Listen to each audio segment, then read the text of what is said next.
Okay, guys, You ready? let's go. All right, everybody, welcome to our Monday Zoom. Today we are discussing a little bit jumping the gun because it hasn't launched yet, but it's launching this week.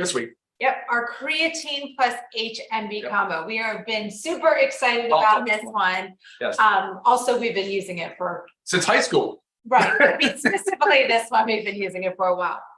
But really, guys, creatine is one of the most research and proven supplements. 50 plus years. Yeah, for boosting muscle power, strength, overall performance. Recovery. And there's so many in recovery, and there's so many other things about it that people don't really understand, and that really has to do with the brain. And that's a lot of it what we want to drill home with today. Absolutely. Because of the fact that we all associate creatine with muscle building, and bodybuilders, men. Right. So we're gonna bash a little, not bash, but we're gonna uncover a little bit of those stigmas because it is not just for men. I have been taking it myself for a very long time. It is so crucial to your health. I mean, again, the studies are there, 50 plus years that that creatine is 100% effective.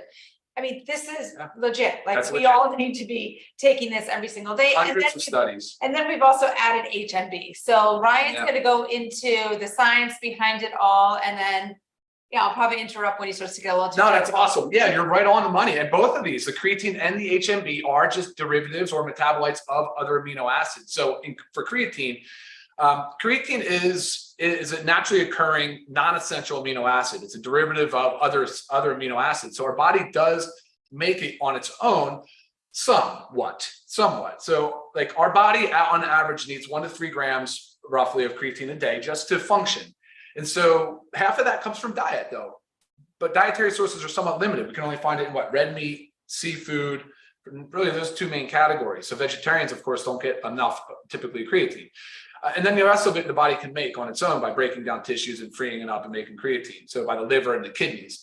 But yeah, and because of that though, creatine has played such an important role in our smooth muscle, so in our skeletal muscle and high energy demand centers like our brain and our heart.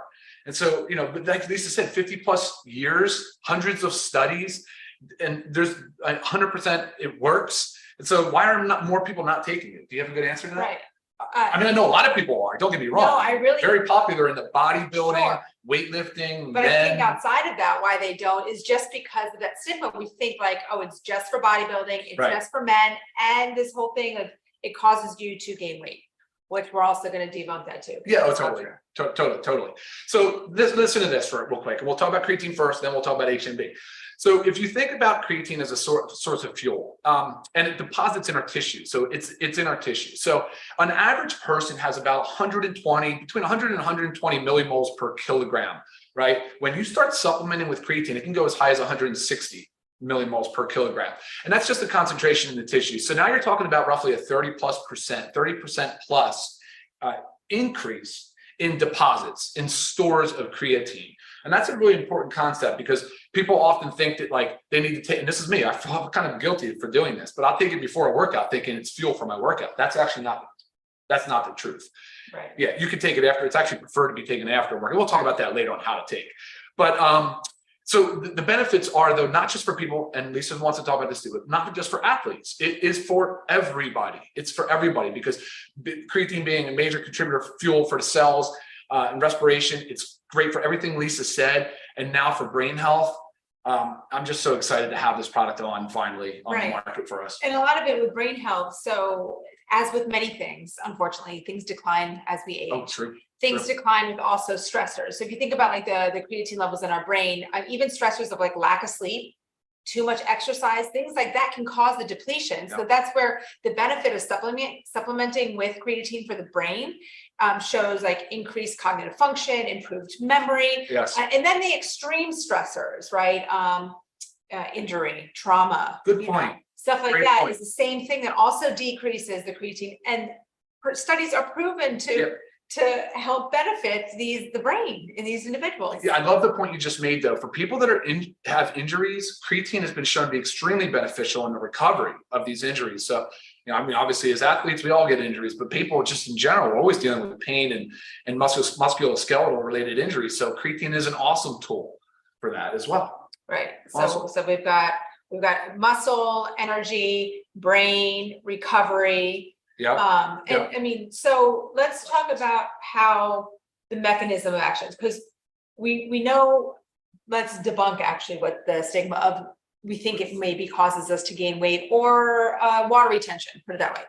Because you think, that's what creatine does. It brings water into the body. Through osmosis. But it does. It's not like an increasing water weight. This is into the cells. Well, it is, but it is water weight. Actually, it's just into the skeletal muscle cell. Right. So we're not, it's not like we're pumping up fat cells or increasing the number of fat cells or anything like that. We're actually improving our body composition. If you ever hear us talk about how important body composition is, it's the most paramount thing you should be thinking about when you're working on your food, your nutrition, your exercise, and all of that. Right. And like speaking female specifically, we also hear a lot, I'm sure, and you think this too, but if you lift weights, sorry, our dog is having dreams. Yes, if you can hear him whimpering, that's a dream. Okay, so strength training can differ. Good. Okay, strength training can cause us to bulk up. That's what we think. Okay, that is not true. Okay, it helps your body composition, as Ryan was just saying. And if the more muscle we have, the more we burn fat, the higher our metabolism. Correct. And this kind of goes with the same thing. It is literally allowing us, it's helping us to build muscle, to be more functional at what we're doing.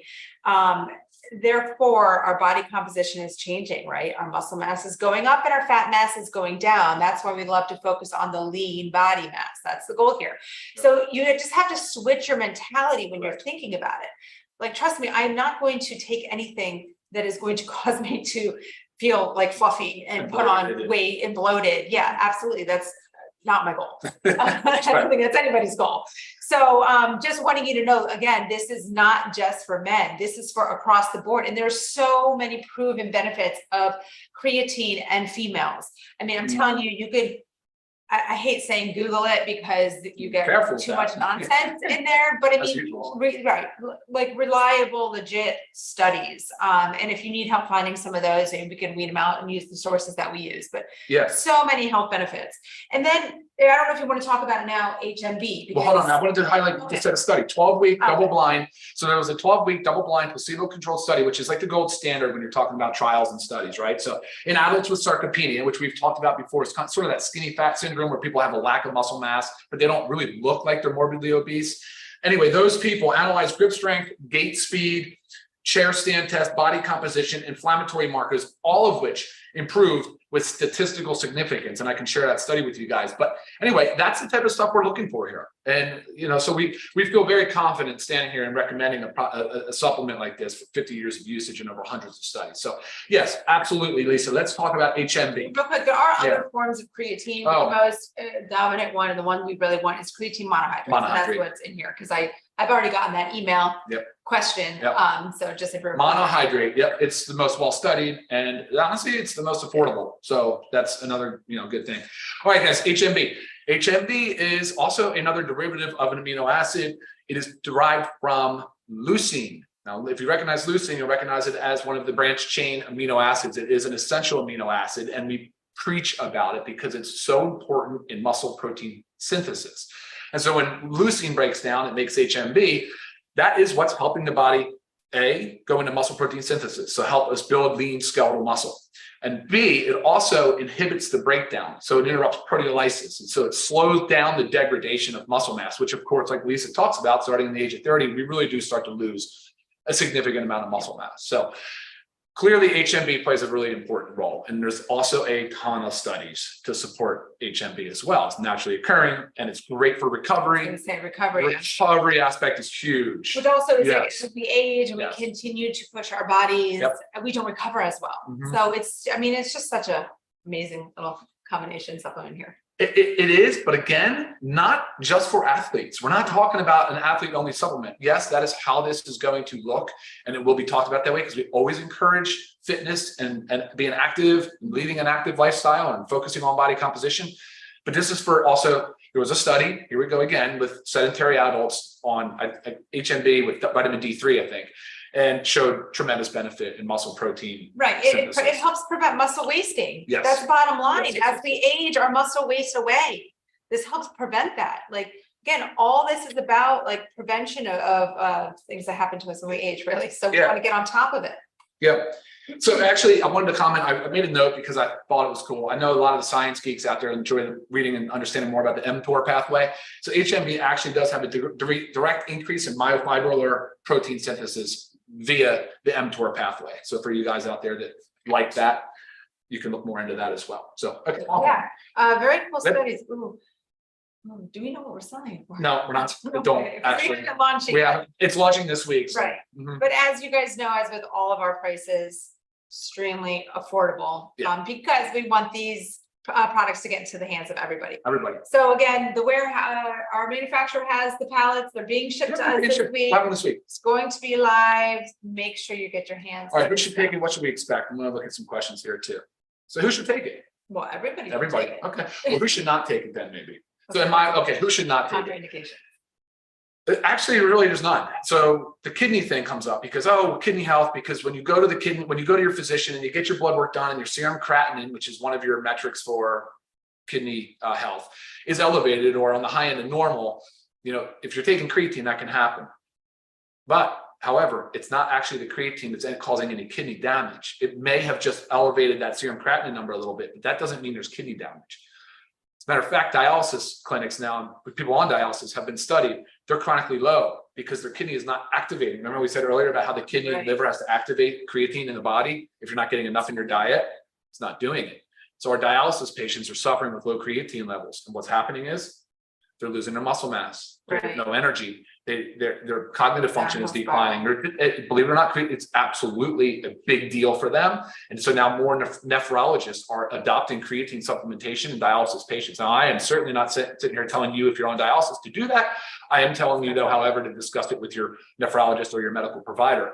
But it has been debunked that this causes kidney disease. As a matter of fact, there are 2 associations here, at least 2. I know there's more, and I'll read those to you as soon as I can find it. But the American College of Sports Medicine, and which you're familiar with, Lisa, you remember that, and Academy of Nutrition and Dietetics, they do not consider renal function a concern for use. So that's a really big deal because for a long time, everybody thought, well, if you have kidney damage, you can't take creatine, or vice versa, that creatine could cause kidney damage. Right. Not true. And then again, how to take.